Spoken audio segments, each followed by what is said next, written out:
Bismillahirrahmanirrahim. Alhamdulillah Rabbil Alamin. Wassalatu wassalamu ala Rasulillah. On va parler des appuis.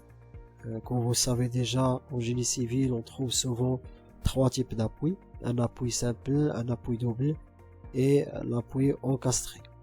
Donc pour le premier, une réaction indéterminée, 2 degrés de liberté. Pour le deuxième, c'est-à-dire un appui double de réaction indéterminée, 1 seul degré de liberté.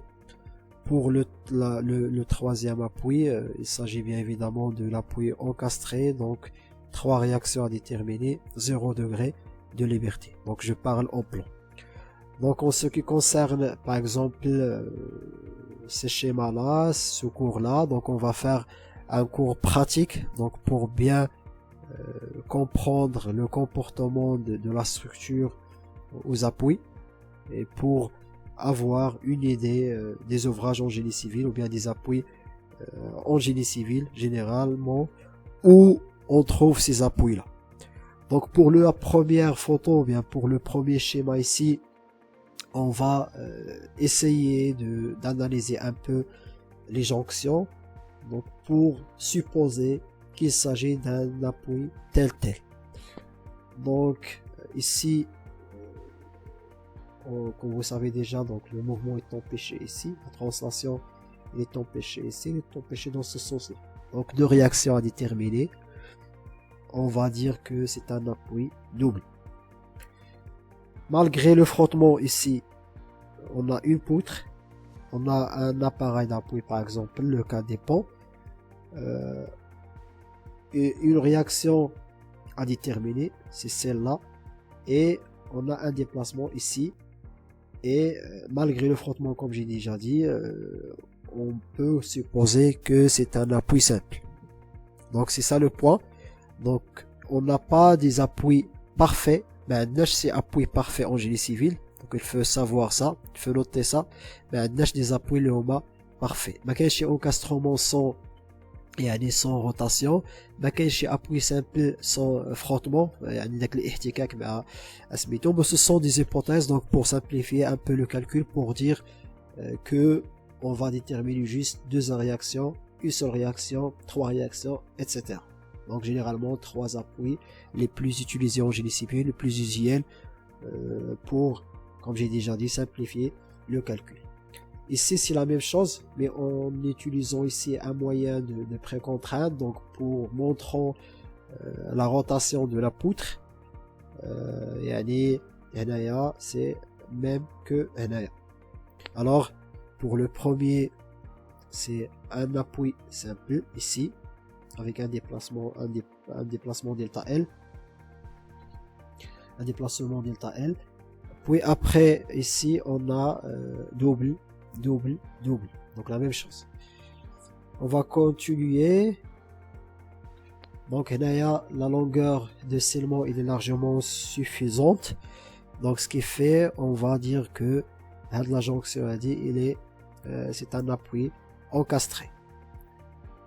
Mais malgré le scellement mais le problème donc au niveau de les poils donc des vides, des joints, donc pour empêcher ou bien pour autoriser نبغي نقولوا باش نخليو هذا البوطو هذا يدور في هذا لو سونس هذا مع هذا لو سونس هذا. دونك حبسنا جوست ديك لو موفمون هنايا و لو موفمون هنايا pour dire ou bien pour créer un appui double. Donc هنايا عندنا appui encastré et pour l'autre c'est un appui double. Puis après on va continuer. هنايا عندنا le scellement. On va considérer que bien scellé, bien ancré dans un socle de fondation, etc. Foundation. هنا عندنا steel beam مع reinforced concrete, béton armé مع une acier ou bien une poutre en acier. Bien, le scellement est bien fait. Donc on va considérer que ces deux images-là, ce sont des appuis encastrés. Mais ce sont toujours des hypothèses, comme j'ai déjà dit. On va prendre un cas réel, donc une image réelle. La fondation, une semelle isolée par exemple ou bien radier. هنايا عندنا encastrement. L'encastrement parfait, c'est pourquoi on dit encastrement. هنايا donc le poteau peut tourner. يعني نقولوا بأنه c'est un appui اللي هو double.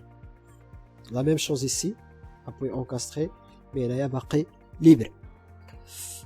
Après, donc pour récapituler ce qu'on a déjà dit, appui simple يقدر نقولوا أيضا بأنه glissant au rouleau. يعني عنده دي رو دوك الروايد لتحت. دونك ملي كنشوفو كنقول بانه سي ان ابوي سامبل يعني كيخلي لنا لو موفمون سويفون باغ اكزومبل y ou x. La même chose pour double, articulé fixe, et pour l'encastrement on a dit que rien. Donc je parle en 2D et on parle aussi en 3D. Donc une seule réaction pour simple, deux réactions pour double et trois réactions pour l'appui encastré. Donc il faut distinguer entre appui et liaison rigide. هذا le point. Donc il faut séparer entre les deux. Par exemple, on a un bloc, une structure ou bien un ouvrage, par exemple un ballon, etc. Donc les jonctions, on va les considérer comme des liaisons rigides. يعني داك le moment les régimes linéaires يمشي لهنايا sans aucun problème, on a la force, etc. Donc il y a des répartitions des forces, on a شي حاجة بحال هكا, il est interne. La même chose ici, donc pour la jonction entre poutre et poteau, ce sont des liaisons rigides, on va considérer ça c'est des liaisons rigides, et ici on va dire que c'est un appui double. Donc appui double parce que le mouvement est empêché verticalement, est empêché horizontalement. Puis après on va faire une application en bâtiment, donc pour comprendre les appuis. Donc pour les poutres intérieures reposent sur des murs porteurs, ou bien notre exemple au niveau des dalles reposant simplement sur un mur sans continuité. Donc on va dire que ce sont des appuis simples. Entre les dalles et les murs extérieurs en béton, entre les poutres et les murs verticaux, donc on va dire que ce sont des appuis doubles. Et bien évidemment pour le dernier, la jonction entre poteau et semelle, c'est un appui encastré. Donc pour terminer, souvent on fait des hypothèses en génie civil, يعني راه ما كايناش شي حاجه اللي هي parfaite ولا une liaison parfaite ou là un appui parfait, mais on dit souvent, on fait souvent des hypothèses pour simplifier le calcul, ou bien les calculs en supposant un type d'appui.